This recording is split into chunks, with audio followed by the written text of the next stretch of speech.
Dr. Herbert Lonstein, and I'm talking to you today a little bit about the basics of acupuncture.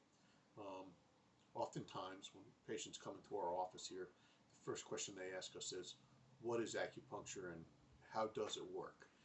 And probably the simplest, most concise explanation that I could give you is, think of a plant, and this plant is receiving water and nutrients through a hose. Now, over time, this plant somehow develops a blockage in the hose and is no longer receiving enough water and nutrients. So my question to you would be, what happens to this plant?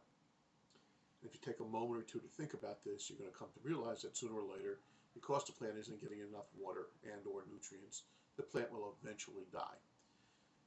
An issue, sure.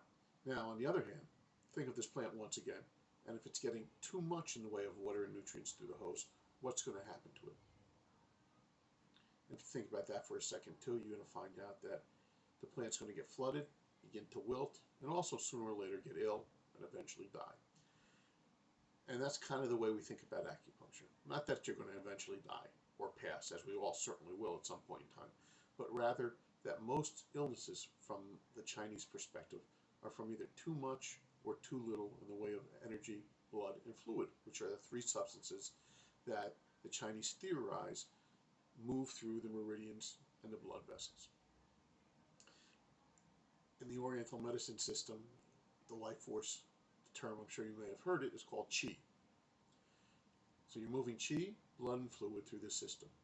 And I look at the acupuncture points almost like spigots, where we either turn on the qi and the blood and the fluid, or turn off the qi and the blood and the fluid. So we're either removing blockages to get the flow to increase, or getting things to settle down because you're getting too much in the way of flow.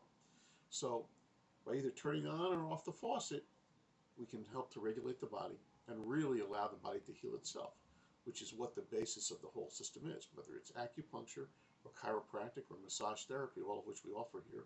All we are essentially doing is try to set up the body so we can allow the body to heal itself. So that's my explanation on basically what it is that acupuncture does. I can certainly get more technical and detailed, but it'll bore just the both of us out to tears. So you have an idea now of kind of how this works. And I hope you take away a little bit from this and learned a little bit, and I'll be speaking to you next time. Thank you.